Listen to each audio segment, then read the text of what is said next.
Welcome to great Kirikalan magic show. அலைகடலான திரண்டு வந்து ஆர்ப்பாட்டமே இல்லாமல் இங்கு அமைதியாக அமர்ந்திருக்கும் என் ரசிக பெருமக்களே, உங்கள் எல்லோருக்கும் என் அன்பார்ந்த முதல் வணக்கம். Hello friends, welcome back. அந்த காமெடியில் சொன்ன மாதிரி welcome to great Kirikalan show.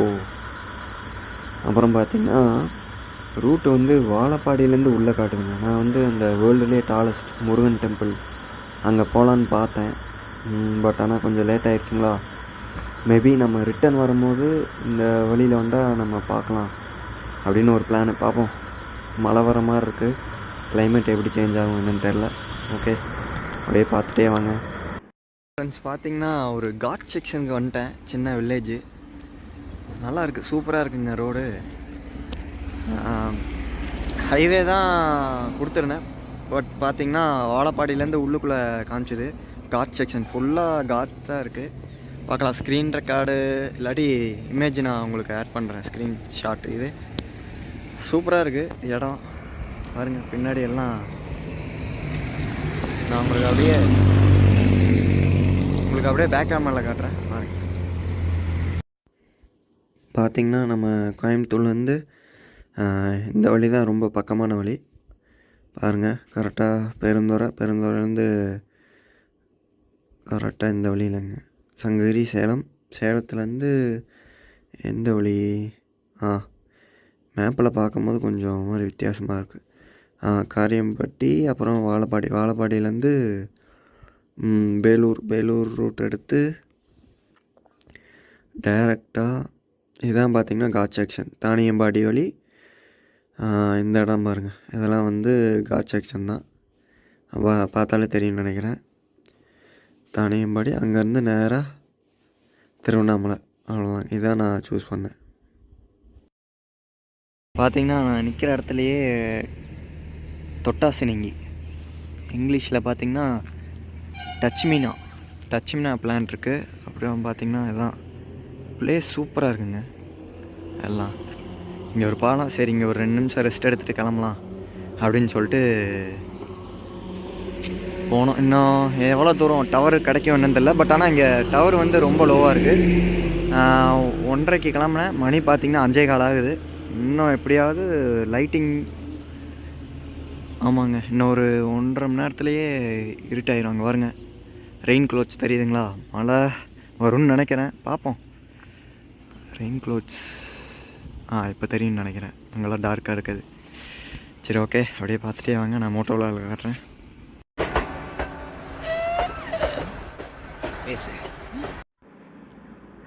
ஓகேங்க. ஏன்னா ரொம்ப நேரம் ஸ்டாப்பே எடுக்கலை. சரி, எங்கடா ஸ்டாப் பண்ணலாம். ஏன்னா வந்து சேலத்தில் ஒரு ஸ்டாப் எடுத்தேன். அப்புறம் பார்த்திங்கன்னா பெட்ரோல் எடுக்கும்போது ஒரு 10 நிமிஷம் கேப் விட்டேன். அதுக்கப்புறம் இங்கே தான் பாருங்கள். இது ஏதோ ஆறு பயங்கரமாக ரன்னிங்கில் இருந்திருக்கு. இப்போ கொஞ்சம் லோவாக இருக்குது. எப்படி சொல்கிறது, பட் பார்த்திங்கன்னா இப்போ கொஞ்சம் மழை தூறல் மாதிரி இருக்குது. ஏன்னா புயல் வேறு சொல்லியிருக்காங்க. பாப்பா, இங்கே பாருங்கள், மழை விழுந்து கொஞ்சம் காஞ்சிருக்குன்னு நினைக்கிறேன்.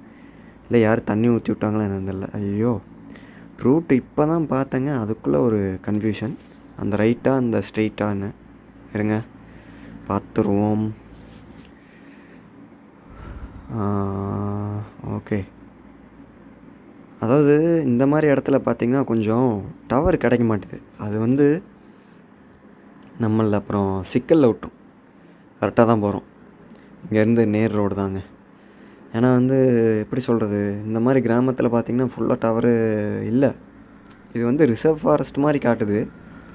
பட் ஆனால் இங்கே ஒரு வில்லேஜ். அங்கே பாருங்க, எல்லாம் கூலாக இருக்காங்க. எதிர்பார்க்கவே இல்லை இப்படி ஒரு லொக்கேஷன் கிடைக்கும் அப்படின்னு. பாருங்கள், நல்லாயிருக்கு ப்ளேஸ். அப்புறம் வேறு என்ன சொல்லலாம் அப்படின்னு யோசிச்சு கண்டென்ட் சே பாருங்க. அதுவும் இந்த மாதிரி சின்ன மலை பக்கத்தில் ஊர் இருந்தால் சூப்பராக இருக்கும். பட் ஆனால் இந்த இடத்துல எல்லாமே கிடச்சேன்னா இன்னும் சூப்பராக இருக்கும், அருமையாக இருக்கும் ஃபீல்டெல்லாம். பட் ஆனால் மேபி ஆமாம், மெடிக்கல்னால் மட்டும்தான் கொஞ்சம் கஷ்டமாக இருக்கும். ஏதோ தூரமாக ஹாஸ்பிட்டல் போகணும் அப்படிங்க. வாங்க பாருங்க, நானும் என்னையை பார்த்துட்டு தான் குலைக்கிறக்கு வருதோன்னு ஒரு நிமிஷம் ஷாக் ஆகிட்டேன். பாருங்க, இந்த மாதிரி பஸ்ஸு அதுவும் டயத்துக்கு தான் இருக்கும். நம்ம நினச்ச நேரம் நினச்ச இடத்துக்கு போக முடியாது. நம்மள்ட்ட வண்டி இல்லை கார் இருக்கணும், கண்டிப்பாக பணம் அதிகமாக இருக்கணும். அந்த மாதிரி இருந்தால் தான் இந்த மாதிரி இடத்துல சூப்பராக இருக்கலாம், இல்லைன்னா கொஞ்சம் கஷ்டம்தான். அதே மாதிரி இந்த மாதிரி வயல்வெளி தோப்பு இருக்க இடத்துலாம் பார்த்திங்கன்னா ஒரு இங்கே பாருங்கள், லெஃப்ட்டில் பாருங்கள் வயல் எப்படி இருக்குன்னு. ஒரு 10 days 20 days ஹாலிடேஸில் போனோம்னா செம்மையாக என்ஜாய் பண்ணிட்டு வரலாம். ஒரு 10 நாள், ஆமாம் 10 நாள் லீவெல்லாம் ஜாலியாக சூப்பராக என்ஜாய் பண்ணிட்டு வரலாம். ஓகே, அப்படியே பார்த்துட்டே வாங்க. பார்த்தீங்கன்னா இங்கே ஸ்கூல் ஸ்டூடெண்ட்ஸ்லாம் வந்து ஒரு பஸ்ஸு நாங்கள் முன்னாடி போது பாருங்கள் இங்கே லெஃப்ட்டில் உட்காந்துருக்காங்க பாருங்கள். இவங்க வந்து அந்த பஸ்ஸுலேருந்து இறங்குனாங்களா இல்லை வேறு பஸ்ஸுக்காக வெயிட் பண்ணுறாங்களா என்னன்னு தெரியல. பட் இந்த பஸ்ஸு வந்து பார்த்திங்கன்னா நிறைய ஸ்டூடெண்ட்ஸை இறக்கிவிட்டு போகுது. இது கவர்மெண்ட் ஸ்கூல் குழந்தைகளும் இருக்கிறாங்க, இல்லை அது என்ன கணக்குன்னு எனக்கு புரியல. நான் அதுக்காக அதை காட்டினேன். இங்கே பாருங்க, மோஸ்ட்லி இந்த மாதிரி வில்லேஜெல்லாம் ரொம்ப கஷ்டமாக இருக்கும். இந்த மாதிரி ஸ்கூல் போயிட்டு வரலாம், போயிட்டு வரத்துக்கே டைம் ஆயிரும். திரும்ப வந்து படிக்கிறதுக்கு அந்த இன்ட்ரெஸ்ட் இருக்காது, விளாடவும் பெருசாக முடியாது. ஏன்னா அந்த இடத்துல வந்து பெருசாக ஃப்ரெண்ட் சர்க்கிள் இருக்காது. பாருங்க,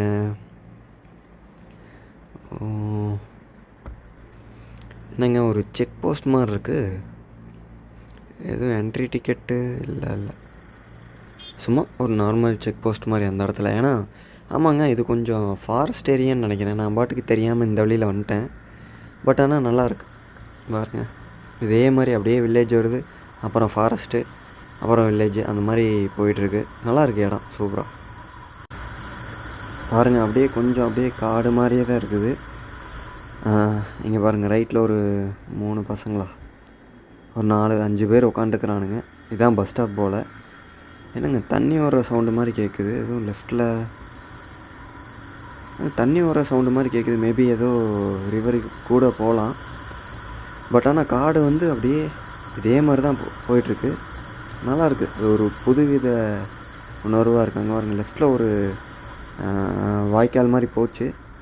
இந்த மாதிரி ரொம்பவே ரேராக. இங்கே பாருங்கள், ஒரு 2 வீலரில் தான் ரைட் பண்ணுறாங்க தைரியமாக. எப்படி ரைட் பண்ணுறாங்கன்னா கண்டிப்பாக அனிமல்ஸ் இருக்க வாய்ப்பு இல்லை. அங்கே பாருங்கள் எப்படி போயிட்டுருக்காங்கன்னு. ஏதோ வியாபாரம் பண்ணுறாங்கன்னு நினைக்கிறேன். அவங்க ஆல்ரெடி அங்கே நிற்கும் போது என்னை ஓவர்டேக் பண்ணாங்க. நான் ரூட் மேப் செக் பண்ணிருந்தேன். அதுக்கப்புறம் இப்போ அவங்கள ஓவர்டேக் பண்ணிட்டேன். ரோடு இதே மாதிரி சூப்பராக இருக்குங்க. எதுவும் குண்டு குழி வராமல் இருந்தால் சரி. ரொம்ப நேரமாக நான் மட்டும்தான் போயிட்டுருக்கேன். அப்பாடா, ஆப்போசிட்டில் இவர் வராரு. இடையில சின்ன ஆறு மாதிரிலாம் போயிட்டுருக்குங்க. சூப்பராக இருந்துச்சு இடம். பட் ஆனால் நின்று காட்டுற அளவுக்கு டைமும் இல்லை, கொஞ்சம் பயமாகவும் இருக்குது. ஏன்னா தனியாக போயிட்டுருக்குங்களா, பெரிய பயம் இல்லைங்க. பட் ஆனால் டைம் இல்லை. ஏன்னா லைட்டிங் போகிறதுக்குள்ளே நம்ம திருவண்ணாமலை ரீச் பண்ணோம். அதுக்காக தான் போயிட்டுருக்கேன். பெருசாக பார்த்தீங்கன்னா ஆளுகளை பார்க்கல. ஆப்போசிட்டில் பார்த்தீங்கன்னா ஒரு 2 வீலர் வந்துச்சு பாருங்கள். இதுக்கப்புறம் இந்த மாதிரி நான் தனியாக தான் போயிட்டுருக்கேன். சூப்பராக இருக்குது ரைடை என்ஜாய் பண்ணுறதுக்கு. பட் ஆனால் பாருங்க, இந்த மாதிரி இடையில வண்டி போயிட்டுருக்கு. ஒரு டிராக்டர். நல்லாயிருக்கு ரூட்டு. மேபி திருவண்ணாமலை போகிறவங்க யாராக இருந்தாலும் இந்த வழி சூஸ் பண்ணி பாருங்கள். வாழப்பாடியிலேருந்து திருவண்ணாமலை ரூட் நேராக அரூர் ரூட்டு வந்து ஜாயின் பண்ணுற ஒரு வழி. ட்ரை பண்ணி பாருங்கள்.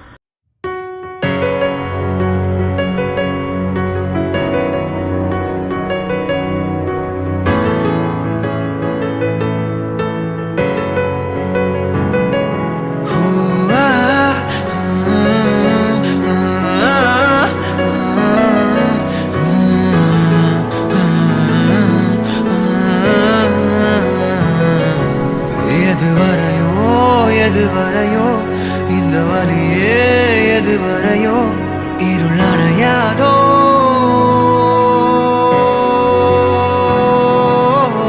விதியோ தலை விதியோ இந்த கதியே தலை விதியோ துயர் மறையாதோ,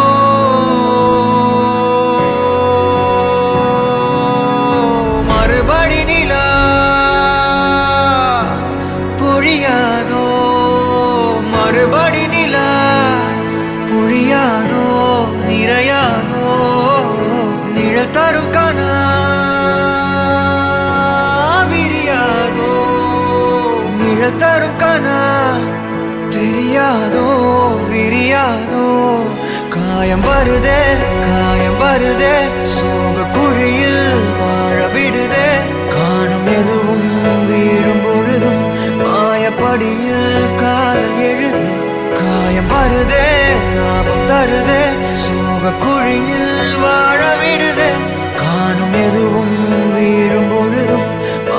மாயப்படியில் காதல் எழுது காயம் வருது சாபம் தருது சோக குழியில் வாழ விடுது காணும் எதுவும் வீழும் பொழுதும் மாயப்படியில்